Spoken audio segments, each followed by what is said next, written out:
శ్రీమాత్రే నమః గురుగారు. శ్రీమాత్రే నమః.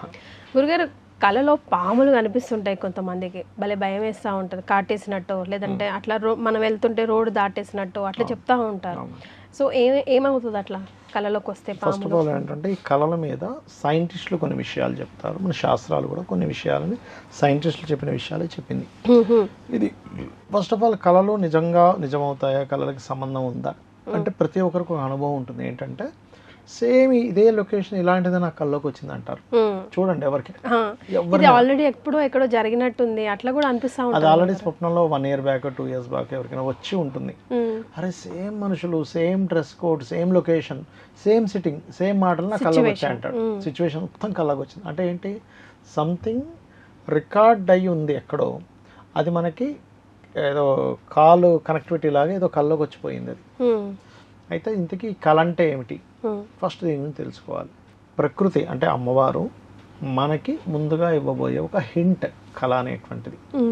అది రకరకాల వాటిలో ఇస్తుంది. దీనికి శాస్త్రంలో ఏ సమయంలో కళ వస్తే ఎంత కాలంలో తీరుతుంది, ఎలాంటి సిచ్యువేషన్స్లో మీరు కళని యాక్సెప్ట్ చేయాలి, దాని కళని నిజంగా యాక్సెప్ట్ చేయాలా వద్దా అనేటువంటి పూర్తి ఇన్ఫర్మేషన్ మనకి శాస్త్రంలో ఇచ్చారు. ఒకటి, మీరు ఉదయం పూట ఏదో ఇప్పుడు మీరు పాము గురించి అడిగారు, పాములు ఆడించేవాడు వచ్చాడు, మీరు పామును చూశారు, అది కళ్ళలోకి వస్తే యాక్సెప్ట్ చేయకూడదు. ఉదయం పూట జరిగిన మాట్లాడిన సంభాషణ, చూసిన విషయాలు, ఊహించుకున్న విషయాలు మళ్ళీ మీకు స్వప్నంలోకి వస్తే సైంటిస్టులు ఏదైతే చెప్తున్నారో మీరు ఆలోచించితే వచ్చిందని, సేమ్ యాజ్ ఇట్ ఈజ్ మన బృహస్పతి రచించినటువంటి స్వప్న శాస్త్రంలో ఈ అంశాలు ఉన్నాయి.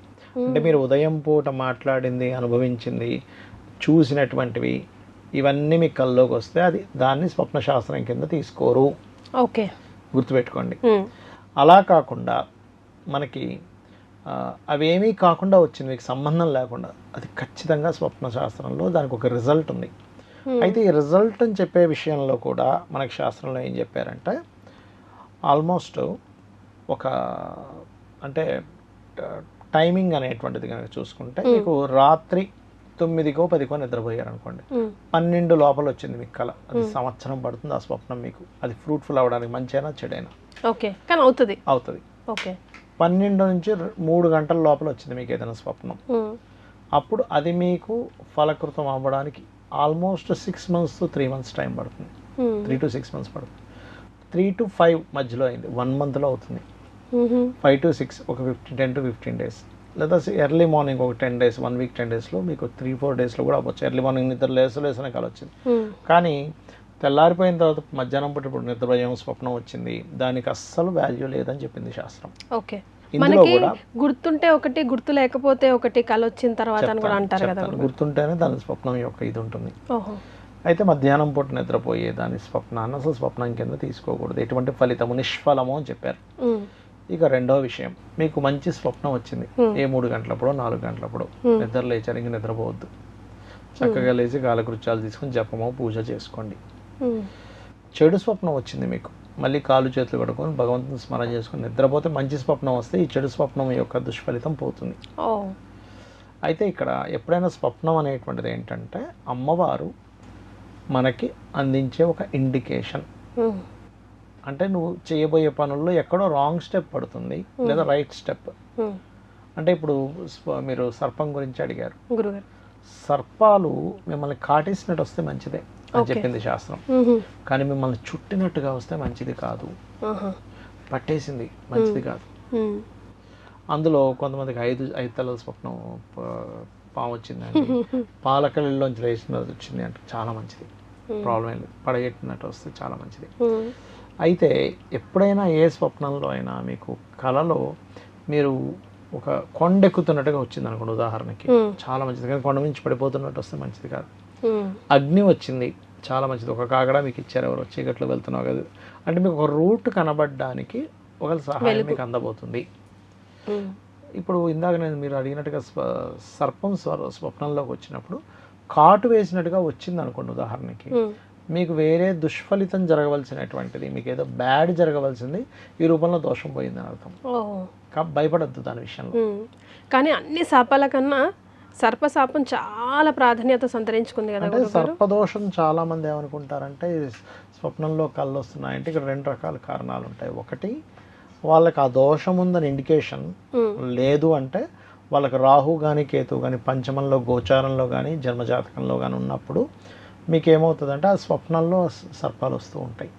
స్వప్నంలో సర్పాలు రావడము, మాటిమాటికి టీవీల్లో కానీ పేపర్లో కానీ అవే చూడడము, వెళ్తూ ఉంటే కొంచెం ఊర్లు ప్రాంతాల్లో ఉన్నప్పుడు సర్పం యొక్క అది వదులుతుంది చూసారు, అలాంటిది కనబడము, ఇలాంటివన్నీ దర్శనం జరుగుతూ ఉంటుంది. సర్ప దర్శనాలు ఎక్కువగా జరుగుతాయి. కొట్టేసినట్టు లేదా చంపేసినట్టు కూడా కొంతమంది కళలో నాకు తరచుగా అలాగే కళలు వస్తున్నాయండి.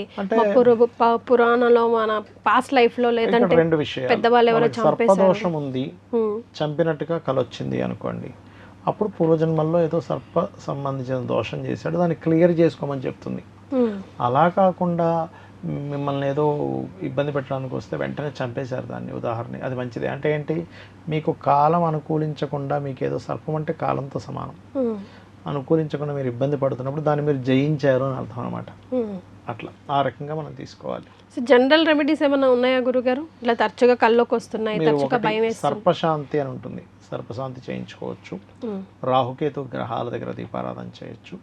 రావి చెట్టు కిందని మనకి సర్ప ప్రతిష్ఠ చేసి ఉంటుంది, వాటి మీద పసుపు కుంకుమ గంధం కలిపిన వాటర్ని వేసి ప్రదక్షిణం చేయొచ్చు.